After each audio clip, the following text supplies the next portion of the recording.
നമസ്കാരം. നമ്മൾ എല്ലാ ദിവസവും എത്രത്ര ക്ലിക്കുകളാണല്ലേ കമ്പ്യൂട്ടറിൽ ചെയ്യുന്നത്?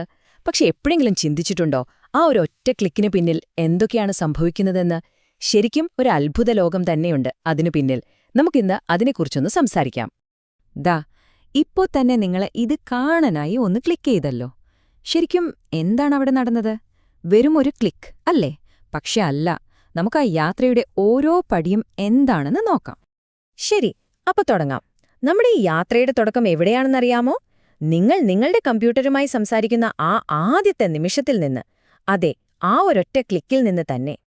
നോക്കൂ, നിങ്ങൾ മൗസിൽ ഒന്ന് തൊടുമ്പോൾ അതൊരു ചെറിയ ഇലക്ട്രിക്കൽ സിഗ്നലായി കമ്പ്യൂട്ടറിന്റെ ഉള്ളിലേക്ക് പായുകയാണ്.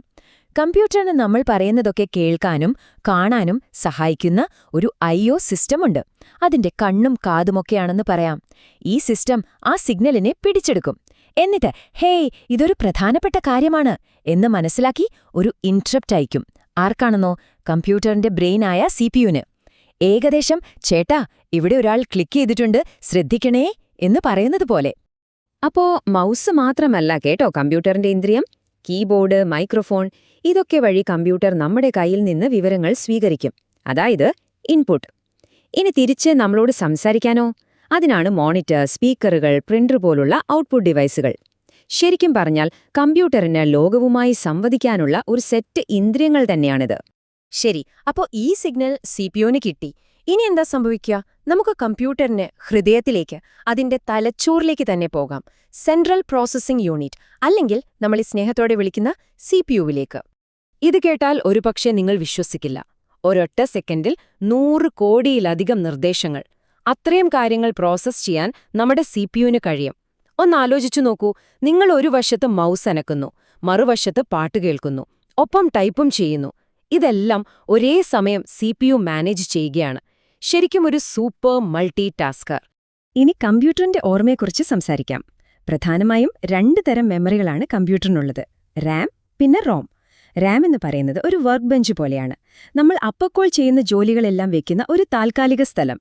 എന്നാൽ റോം അങ്ങനെയല്ല, അതൊരു ഇൻസ്ട്രക്ഷൻ മാനുവൽ പോലെയാണ്. കമ്പ്യൂട്ടർ എങ്ങനെ ഓൺ ആവണം എന്നൊക്കെയുള്ള സ്ഥിരം നിർദ്ദേശങ്ങൾ അതിലുണ്ടാകും. അതൊരിക്കലും മാറില്ല. നമ്മൾ ഒരുപാട് ടാബുകളും ആപ്പുകളും ഒരേ സമയം തുറന്നു വെക്കാറില്ലേ? ഇതൊക്കെ ഒട്ടും ഹാങ് ആവാതെ സ്മൂത്തായി വർക്ക് ചെയ്യാൻ സഹായിക്കുന്നത് ഈ റാമാണ്. പക്ഷെ ഒരു കാര്യമുണ്ട്, ഇതൊരു താൽക്കാലിക മെമ്മറിയാണ്. അതായത് കമ്പ്യൂട്ടർ ഓഫാക്കിയാൽ റാമിലുള്ളതെല്ലാം പോകും. എല്ലാം ക്ലിയർ. അപ്പൊ പിന്നെ റോമിന്റെ ഉപയോഗം എന്താ? അതാണ് ഏറ്റവും പ്രധാനപ്പെട്ട കാര്യം. കമ്പ്യൂട്ടർ എങ്ങനെ ഓൺ ആവണം, എന്തൊക്കെയാണ് ആദ്യം ചെയ്യേണ്ടത് എന്നൊക്കെ അതിനോട് പറയുന്നത് ഈ റോമാണ്. നമ്മൾ കമ്പ്യൂട്ടർ സ്റ്റാർട്ട് ചെയ്യുമ്പോൾ ആദ്യം വർക്ക് ചെയ്യുന്നത് റോമിലുള്ള നിർദ്ദേശങ്ങളാണ്. നേരത്തെ പറഞ്ഞ പോലെ ഒരിക്കലും മാറാത്ത ഒരു ഇൻസ്ട്രക്ഷൻ ബുക്ക്. ഓക്കേ, അപ്പം നമ്മുടെ ക്ലിക്കിന്റെ യാത്ര കമ്പ്യൂട്ടറിന്റെ ഉള്ളിൽ കഴിഞ്ഞു. ഇനി അത് പുറം ലോകത്തേക്ക് കടക്കുകയാണ്. ഈ വീഡിയോ ഇപ്പോൾ നിങ്ങളുടെ സ്ക്രീനിൽ എത്തണമെങ്കിൽ ആ ഡേറ്റ ലോകം മുഴുവൻ സഞ്ചരിക്കണം. അതെ, നമ്മളിനി സംസാരിക്കാൻ പോകുന്നത് ഇന്റർനെറ്റിനെക്കുറിച്ചാണ്. ഇന്റർനെറ്റ് എന്ന് കേൾക്കുമ്പോൾ തന്നെ പലരുടെയും മനസ്സിൽ വരുന്നത് സാറ്റലൈറ്റുകളാണ്, അല്ലേ? പക്ഷേ അതൊരു വലിയ തെറ്റിദ്ധാരണയാണ്. ഒന്ന് ആലോചിച്ചു നോക്കൂ. ഡേറ്റ ബഹിരാകാശത്തേക്ക് പോയി തിരിച്ചു വരണം. ഏകദേശം 44,000 മൈലാണ് ദൂരം. അത്രയും ദൂരം പോയി വരാനുള്ള സമയം കൊണ്ട് നമ്മുടെ ഇന്റർനെറ്റ് കണക്ഷൻ തീരെ സ്ലോ ആകും. നമ്മൾ അതിനെ ലേറ്റൻസി എന്ന് പറയും. ശരിക്കും പറഞ്ഞാൽ ഓൺലൈൻ ഗെയിം കളിക്കുന്നതോ വീഡിയോ കാണുന്നതോ ഒന്നും നടക്കില്ല. അപ്പൊ പിന്നെ എന്താണ് സത്യം? ഇന്റർനെറ്റിന്റെ യഥാർത്ഥ നട്ടെല്ലെന്ന് പറയുന്നത് കടലിനടിയിലൂടെ ലോകം മുഴുവൻ വല പോലെ വിരിച്ചിരിക്കുന്ന ഭീമാകാരമായ ഒപ്റ്റിക്കൽ ഫൈബർ കേബിളുകളാണ്. അതെ, ഫിസിക്കൽ കേബിളുകൾ. പ്രകാശത്തിന്റെ വേഗതയിലാണിതിലൂടെ ഡേറ്റ അങ്ങോട്ടും ഇങ്ങോട്ടും പായുന്നത്. ഇന്റർനെറ്റിൽ കണക്ട് ചെയ്തിട്ടുള്ള എല്ലാത്തിനും ഒരു അഡ്രസ് വേണോ അല്ലേ? നിങ്ങളുടെ ഫോണിന്, ലാപ്ടോപ്പിന്, എന്തിന്, ഈ വീഡിയോ ഇരിക്കുന്ന സെർവറിന് പോലും ഒരു യുണീക്ക് അഡ്രസ് ഉണ്ട്. ഇതിനെയാണ് നമ്മൾ IP അഡ്രസ് എന്ന് വിളിക്കുന്നത്. നമ്മുടെ വീട്ടിലേക്ക് ഒരു കത്ത് വരണമെങ്കിൽ അഡ്രസ് വേണ്ടേ? അതുപോലെ തന്നെ ഡേറ്റയ്ക്ക് വഴിതെറ്റാതെ ശരിയായ സ്ഥലത്തെത്താനുള്ള ഒരു ഷിപ്പിംഗ് അഡ്രസ്സാണ് ഈ IP അഡ്രസ്. പക്ഷേ ഒരു പ്രശ്നമുണ്ട്. നമുക്ക് youtube.com എന്നൊക്കെ ഓർത്തു വെക്കാൻ എളുപ്പമാണ്. പക്ഷെ അതിന്റെ IP അഡ്രസ്സായ കുറേ നമ്പറുകൾ ഓർക്കാൻ പറ്റൂ? ഇല്ല. അവിടെയാണ് DNS അല്ലെങ്കിൽ ഡൊമെയിൻ നെയിം സിസ്റ്റം നമ്മുടെ സഹായത്തിനെത്തുന്നത്. DNS എന്ന് പറയുന്നത് ഇന്റർനെറ്റിന്റെ ഒരു ഭീമൻ ഫോൺ ബുക്കാണ്. നമ്മൾ youtube.com എന്ന് ടൈപ്പ് ചെയ്യുമ്പോൾ DNS ആ പേരിന് ചേർന്ന IP അഡ്രസ് ഏതാണെന്ന് കണ്ടുപിടിച്ച് നമ്മുടെ കമ്പ്യൂട്ടറിന് കൊടുക്കും. ഇതോടെ ഡേറ്റയ്ക്ക് എവിടെയാണ് പോകേണ്ടതെന്ന് കൃത്യമായൊരു വിലാസം കിട്ടി. അപ്പോ ഡാറ്റയ്ക്ക് എങ്ങോട്ട് പോകണമെന്ന് മനസ്സിലായി. ഇനി ഈ ഡാറ്റയുടെ യഥാർത്ഥ രൂപം എന്താണ്? ഈ വിവരങ്ങളെല്ലാം എങ്ങനെയാണ് സഞ്ചരിക്കുന്നത്? കമ്പ്യൂട്ടറുകൾ സംസാരിക്കുന്ന ആ രഹസ്യ ഭാഷ എന്താണ്? അതെ, നിങ്ങൾ ഈ സ്ക്രീനിൽ കാണുന്നതെന്തും, ഈ വീഡിയോ, ചിത്രങ്ങൾ, നിങ്ങൾ വായിക്കുന്ന വാക്കുകൾ, ഇതെല്ലാം ശരിക്കും പറഞ്ഞാൽ പൂജ്യങ്ങളുടെയും ഒന്നുകളുടെയും ഒരു വലിയ കളി മാത്രമാണ്. ഇതിനെയാണ് ബൈനറി കോഡ് എന്ന് പറയുന്നത്. കമ്പ്യൂട്ടറുകളുടെ ലോകത്തിലെ ഒരേയൊരു ഭാഷ ഇതാണ്. അപ്പോ ഇതെങ്ങനെയാണ് പ്രവർത്തിക്കുന്നതെന്നല്ലേ? ഏറ്റവും അടിസ്ഥാനം ബിറ്റാണ്.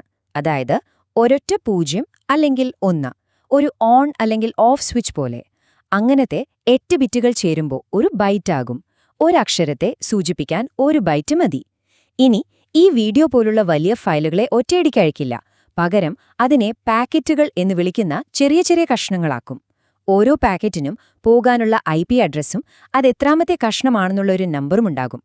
അങ്ങനെ അവ ലക്ഷ്യസ്ഥാനത്തെത്തുമ്പോൾ ശരിയായ ഓർഡറിൽ വീണ്ടും ഒന്നിച്ചു ചേരും. ശരി, അപ്പോൾ ഒരു ക്ലിക്കിന്റെ ടെക്നിക്കൽ വശങ്ങളെല്ലാം നമ്മൾ കണ്ടു. ഇനി നമുക്ക് കുറച്ചൊന്ന് സൂം ഔട്ട് ചെയ്ത് വലിയ ചിത്രം നോക്കാം. എങ്ങനെയാണ് കമ്പ്യൂട്ടറുകൾ ഒരു സാധാരണ ഉപകരണം എന്ന നിലയിൽ നിന്ന് നമ്മുടെ പങ്കാളികളായി മാറിയത്? ഒന്നോർത്തു നോക്കൂ. 1940കളിൽ ഒരു മുറി മുഴുവൻ വേണ്ടി വന്നിരുന്നു ഒരു കമ്പ്യൂട്ടറിന്. വാക്വം ട്യൂബുകളായിരുന്നു അന്ന്. പിന്നെ ട്രാൻസിസ്റ്ററുകൾ വന്നു, അവയെ ചെറുതും വേഗതയേറിയതുമാക്കി. പിന്നാലെ ഇന്റഗ്രേറ്റഡ് സർക്യൂട്ടുകൾ വന്നപ്പോൾ കീബോർഡും മോണിറ്ററുമൊക്കെയായി. 70കളിൽ മൈക്രോപ്രൊസസ്സറുകൾ വന്നതോടെയാണ് പേഴ്സണൽ കമ്പ്യൂട്ടർ എന്ന ആശയം തന്നെ ഉണ്ടാകുന്നത്. ഇന്ന് നമ്മൾ എത്തി നിൽക്കുന്നതെവിടെയാണ്? ആർട്ടിഫിഷ്യൽ ഇന്റലിജൻസിന്റെ കാലഘട്ടത്തിൽ. ശബ്ദം തിരിച്ചറിയാനും സ്വയം പഠിക്കാനും കഴിവുള്ള കമ്പ്യൂട്ടറുകളുടെ കാലത്ത്. അതുകൊണ്ട് തന്നെ ഇന്ന് കമ്പ്യൂട്ടറുകൾ വെറുമൊരു ഉപകരണം മാത്രമല്ല, നമ്മുടെ ജീവിതത്തിന്റെ എല്ലാ ഭാഗത്തും അതിന്റെ സ്വാധീനമുണ്ട്. വിദ്യാഭ്യാസ രംഗത്ത് ഓരോ കുട്ടിക്കും പ്രത്യേകം ശ്രദ്ധ കൊടുക്കാൻ AI ട്യൂട്ടർമാർ വരുന്നു. ആരോഗ്യരംഗത്തോ ഡോക്ടർമാരെക്കാൾ കൃത്യതയോടെ രോഗം കണ്ടെത്താൻ AI സഹായിക്കുന്നു. ബിസിനസ്സിൽ വിരസമായ ജോലികളെല്ലാം ഓട്ടോമേറ്റ് ചെയ്യപ്പെടുന്നു. ഭരണകാര്യങ്ങൾ കൂടുതൽ സുതാര്യവും വേഗതയേറിയതുമാവുന്നു. സാധ്യതകൾ അനന്തമാണ്. അപ്പോ ഒരൊറ്റ ക്ലിക്കിൽ നിന്ന് തുടങ്ങിയ നമ്മുടെ യാത്ര എത്ര ദൂരം പോയെന്ന് കണ്ടില്ലേ? ഇന്ന് കമ്പ്യൂട്ടറുകൾ നമ്മൾ പറയുന്ന നിർദ്ദേശങ്ങൾ അനുസരിക്കുക മാത്രമല്ല, സ്വയം ചിന്തിക്കാനും പഠിക്കാനും തുടങ്ങിയിരിക്കുന്നു. അപ്പോൾ സ്വാഭാവികമായും ഒരു ചോദ്യം വരും. മനുഷ്യനും ഈ യന്ത്രങ്ങളും തമ്മിലുള്ള ഈ പങ്കാളിത്തം ഭാവിയിൽ എങ്ങനെയായിരിക്കും? അതൊരു വലിയ ചോദ്യമാണല്ലേ?